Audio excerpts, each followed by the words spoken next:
Hello and welcome, I'm Tafra Kadamu. Addis Ababa and a lot more locations across the country are about to be interesting tourist attractions as we jump into new ruins previously left unnoticed. What are we really talking about? My guest today, Dr. Marco Vigano, along with other Ethiopians and European scholars, is one of the people at the heart of this adventure. A very warm welcome to the program. Thanks, Tafari. You are involved in the dissemination of information regarding primarily ruins all over the places in this country. I mean, in and around Addis Ababa and also as far as Hararge and all those locations. Well, I would say first the Hararge, that's almost 20 years ago. And I have a friend, a close friend and mentor in many ways, called Ahmed Zakaria, many know him. And we organized a conference, must have been 17 years ago, on these ruins we were finding around Harar and trying to understand who are the Hararis. And one of our main focus since that early day was Arla. Now Arla has been excavated by Professor Tim Insol and his team. By the way, he's a known... A team of archaeologists that have done that everywhere. And by the way, the teams always have linguists, geomorphologists, I could tell you. It's, in most cases, multidisciplinary, and as it should be. In that sort of team, me, a doctor of Gabriel Limat, I can say it. Is agriculture remotely related to what you... Yeah. With experience in remote sensing since the first satellites. I'm a technician, as Fatovich called me, a technician for archaeologists, or he called us. So what we do is what we call first studies, first phase studies. I beg my pardon for this Jugurgur. My home language is not English. I'm Italian. I speak about 7 languages. My language now is Amharic, so I do apologize. We do recognition from the satellites, and I think I introduced this technology to Ethiopia. The Americans call us sat archaeologists. Don't really like that because it sounds very strange. How can you do archaeology with a satellite? The technical term is remote sensing for heritage management. But remote sensing has been there by as used by geologists. You know, they have done that. Definitely, even to find water. So it's brilliant. It's very important. So they have been doing that. They have been doing that. Ethiopia has a satellite. So we know these sort of things. And since 2008, 2009, we have a tool called Google Earth Pro, and it's amazing because before we had to pay. Could I manage in Ethiopia $70 for a photo? Maybe not to the right area. Now you can change with the clock, the time, go back. Example, Yekka Tarara. You don't find anything. It's all eucalyptus. They come, they cut the eucalyptus in 2004, 2011. I could tell you the years. And then under it you find forts. So what is Yekka? An imperial site. Because we have not only Washa Mikael. Imagine 19.2 meters facade with 7 naves. Do you need a cathedral in the bush? No, we found 5 villages, with the last ones, towards, in fact, 6 with the ones found by my friend Kerubel, because now the finds are mostly made by Ethiopians. You mean the same people who are involved in excavations in Hararge? No. No, they are not. Because when we found those ruins in Hararge, or we find nothing. We rediscover what people know was there, or what people ignored and the satellite revealed to us. I've got a friend. He's in fact a technology expert in a server in Toronto, but he's from Gursum, and he's an Harari. And so once he read that I publicized this Gursum Kondudo feral horses, and I found ruins and caves around, he started doing the same thing. And he moved an association. He sent me money to do more research on Kondudo. So in the end, we started realizing there were capital cities around this mountain. One was called Ubat, and it corresponds, we believe, with Arla. And so the Harari state started calling with Hararge, the Soromia, these scholars. And they did the whole research. But this is 15 years after we've been studying these places. And recently we are studying Dakar, which is the former Harari capital. The Harla are a bit separate, then they merge. So Ubat we can call the 10th, 11th century, for 300 years, capital of the Harlas, but the Harlas and the Hararis are more or less the same. But Dakar, probably near Chinaksan, that's the last week's discovery. Same neighborhood, yes. Yes, beyond Mount Kondudo, the other side of Mount Kondudo, because Dakar is associated with this magic mountain of the feral horses, believe me. They call it Shedda Wameda. It is, by any standard, a very beautiful mountain. And in its Atentoch, in its entrails, we found one of the best caves in Africa, called two different names, but very beautiful. The most common name is now Olca Oromo. And you go inside for kilometers, and it's very small and beautiful speleological cave. You can't foster tourism. But what we do as action researcher is finding ways to foster tourism. And finding capitals around Mount Kundudo means you can use it for tourism, not just for Kirsan. Okay, we'll talk about that part. So basically you are here and there, right, with a group of people who are interested in doing the same, right? Exactly. So the group is called Mizrak Kirs. It was an official NGO in Ethiopia, but we met some difficulties because in the time after those elections, some people say they turned bad about 16 years ago. What happened? We were considered a project and not an NGO. So the project we chose was reforesting Mount Takim. 15 years ago, it was sort of advanced. Now the government does it every time with a special commission. We didn't manage because we were Araris and Italians, people of Arar here, and we never managed to really follow it up. So they just, in a way, say, no, you have to start again. You have to change your name. I say, no, this is my name. And we have a group with a lot of followers called Mizrak Kirs on Facebook. And I see that now people in that group, by the way, a lot of top scholars, Ethiopians and non, and simple people. And sometimes the simple people like me. Exactly. So you don't necessarily focus on the eastern part of this country, right? You are interested in all. Right. You know what happened? In those caves, I found a very bad illness in a way nearly killed me, called histoplasmosis. And my wife said, Marco, no more caves. And as I'd found ruins, as I mentioned, I started looking for ruins all over. And so, I mean, with this group, you're not only covering eastern Ethiopia, are you? You're also doing the central one, right? You're right. We soon moved our focus to Central Shoa because of a map that was entirely designed for a third of its Africa parts, the Framauro map, very famous, finished around 1450, but designed by Ethiopian scholars from the area of Zukwala, Barara, call it whatever you like, Central Shoa, in Venice in March 1440. This guy went there and they proved that we didn't invent topography in Ethiopia with the fascists or after that, or with the French.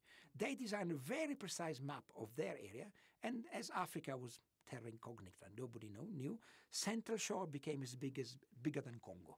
And if you see that map, it's very emotional to me, because the map is about 2 meters, and the area in Central Shore could be half a meter across. It's not small, it's big. And so maybe 30 centimeters. But in that little part of the map, which I visited personally, the scholars greeted me, and Marco, we know your research.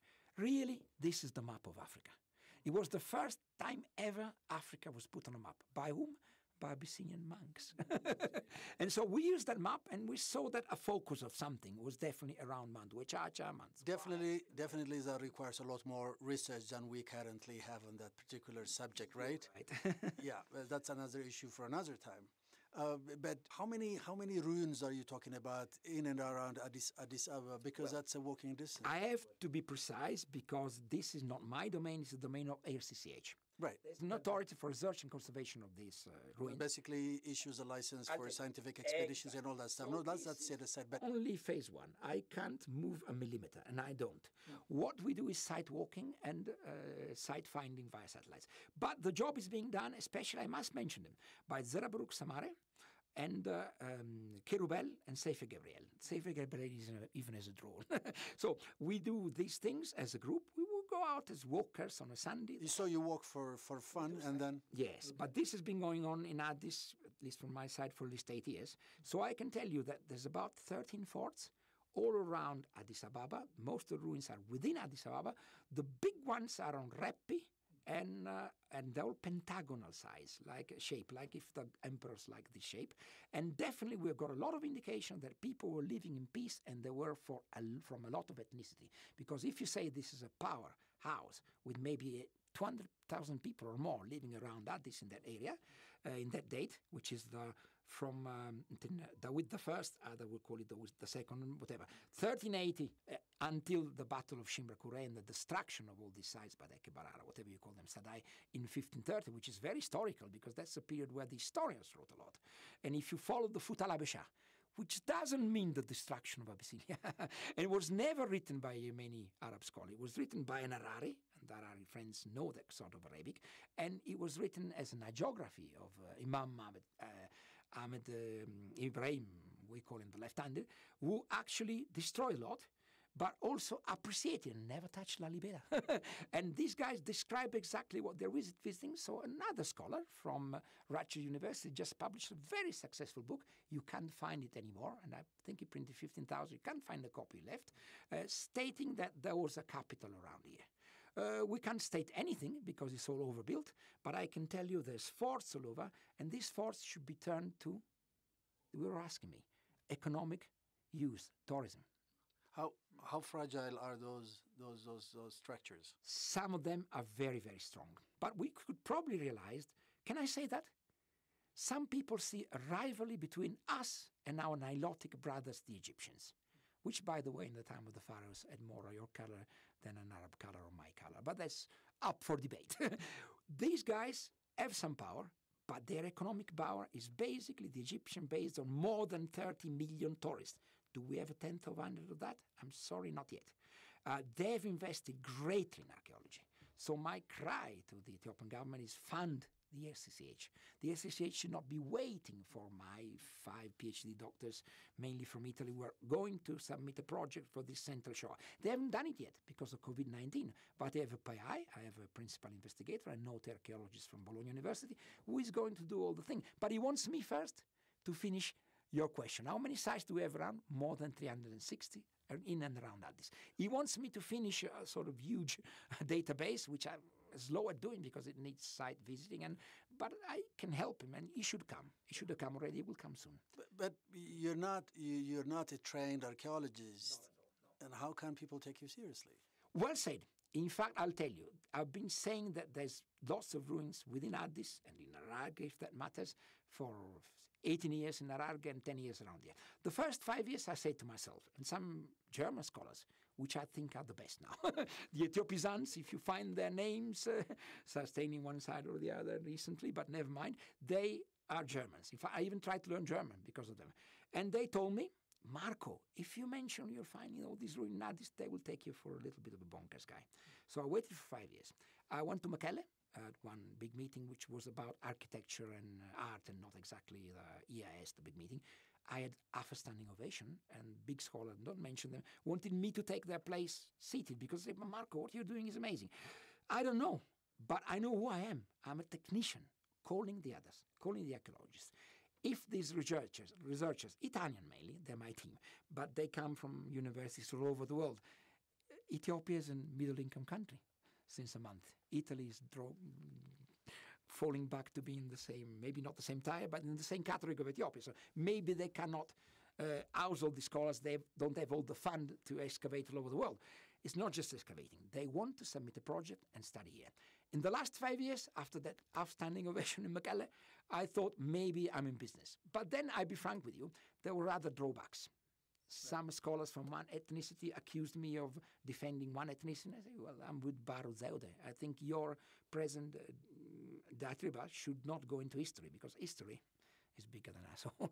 So we think that I actually teach valuation recently at the Italian school and college.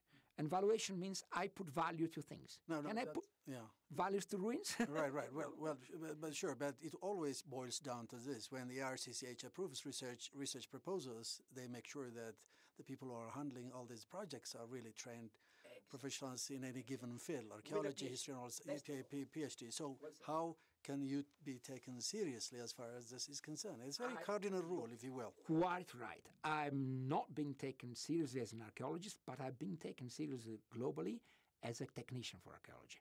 I happened to jump up from the last man to the second most clicked scholar in Academia Edo after a friend, who is, by the way, the director of a huge center of Ethiopian studies, the biggest in the world, so he has to be the most clicked Ethiopian ever, Professor Alessandro Bausi. Why this happened? Because a lot of attention was drawn to the seriousness of my argumentation. And by the way, it's probably thanks to Ahmed Zakaria, Meftou Shashabukar, and me that we have done all these discoveries in Arla. So how can we be so much behind the Hararis? We will do the research. And Professor Marco Cavalazzi of Bologna University hasn't come because of COVID, but he's ready. He's waiting for my database to submit a proper research. And he has PhD in archaeology. There's 2 PhD in archaeology. There's the geomorphologists. We need them. I'm a PhD in agriculture, so they wouldn't consider me. Interesting, but you're not published in peer-reviewed journals, are you? Exactly. By the way, we had a discussion about this with the head of research, forgotten his name, a few years ago, now quite a few years ago, in ARCCH. Because I go there fairly regularly, got friends there. One of the Addis Ababa monument is, by the way, already a registered national monument, the so-called Pentagon Citadel up in Entoto. So, in a way, it has been recognized by local, not by me. And by the way, it was founded by Milik, not by me. So that's another sector. But I can tell you that. Sorry, the question was, how can I? Yeah, I mean, in order to be taken seriously, you need to go through these peer-reviewed processes and have. At that time, I've forgotten the name. In journals. So you're not doing that, are you? No, I'm not. By the way, I cannot. Until ARCCH gives the permission to the proper scholars, this cannot be published. Because it's, in many ways, Ethiopian properties. And you need to do the proper research with the whole team, and the whole team is coming. So I believe ARCCH will consider their application, not me, because the PI is professional archaeologist, and they will probably give space to this. You know why? Because me, the technician, and the action research man cry for it, because sites have been destroyed in the meanwhile. So at the end of the day, at the end of the day, I mean, you said economic benefit out of all this, and that's a very important point. You're talking about tourism and what this country could get exactly. So, I can give you a price tag, $300 million. How on earth do we calculate that? It's a lot of million or billion better. How do you do that? In valuation, the value of new sites or any site is done by showing photos to the people, asking how many days would you spend here, because that day is critical. If we have the Wachacha Yemen Nagesha Suba Yezauden, the first national park in the world, I could discuss you maybe in another interview, how can this easily be by 150 years filled with ruins? And it's just outside of Addis. Yes, that was decreed by Zera Yaqub. And if you see the news we have about it, it's not very technical, but it has all the criteria of a national park. So the first national park in the world, filled with ruins, with the Entoto National Park, which is not just a small thing for tourists, but is the whole mountain, including Yeka, for example, probably the Badeke site, we're just stunning it. So if the tourists stay 1 or 2 more nights, they spend $150 minimum. I calculated very easy. Then I took this $27 million divided by 9%, which I think is good for cultural investment. It's very stable stuff. I could divide it by a smaller number. It comes up to about $300 million. So if we let, I don't know, just because they don't know, Elpa completely cut through a village in the Yeka Valley. Happened. And don't mention the scholar, but an Ethiopian scholar friend of mine said, wow, if they'd moved 2 poles, 15 meters, they would have bulldozed this. Never mind. And by the way, archaeologists don't like the forts on the mountains because they've not been lived in. They're massive. They're massive. I can show you 4 meters tall towers. They like the villages in the valleys because they're where you find the culture if you excavate. Never mind, we have more of those. But if we don't care about these ruins, which, by the way, are known by SSH by now, they will follow me in a way, indirectly, I think they will not be displeased by this professional PhD, which also bring a little bit of money for the research, because I think it's needed research. Are tour operators looking into this possibility of doing business around Addis by attracting visitors? Yes. Have they taken note of these sites? Describe you my day this morning in Addis Ababa University. I like sitting in a dir. I wait for my friend Ahmed Zakari. He didn't come today because somebody's interviewing him today. He's such a big man. And I had a couple of tour operators. One had the problem coming in. I don't know, forgot his ID. So I went out in they call it Karl Marx Park. It's called something Denby Park. I went there and met him, and he had all a plan about finding ruins in Bali. I haven't found any ruins in Bali yet. And discussing another idea I had of making a popular observatory up to Ludim, to one of the best spots in the world for seeing stars. And he likes seeing birds. He was thinking his business. One of our key guys, maybe I mentioned before, I don't need to mention again, even has a drone and is helping us doing just photos, not even what you call aerophotogrammetry or rebuilding the sites in 3D, which we could do very easily. I can do personally. And that I leave to RCCH and after the permission. So there's tour operator with a lot of interest. So much interest because, let's talk frankly, some of them are closing down. Within 6 months, they'll be closed down, and tourism is not coming yet. They are all begging for local tourism. And with all this, sorry, can I say the word kurat, that these new initiatives they're bringing into the Harari and even here, I think we could organize a play. Oh, the other guy who stopped me, and I was late to see you today, is Zeriun, the head of the theater section. He thinks we could organize a play on medieval. He doesn't have a frame, and it's already online, remembering those wars. which called modern ethnicity religion, and how the women were leading that. And he has a beautiful idea, the re-giving back of Liege Mohammed of the Adal Sultanate in exchange from future emperors Minas, because Batid al-Bonbara and Sebr ran the whole thing, and he wants to make a play on that. So it happens that now my life these days, especially with the new government, is rolling around initiative of people who want to turn these ruins into tourism. Well, good luck with that, and thank you very much indeed, Dr. Marco Vigano. Thank you, Teferi, for your interest. It's so welcome.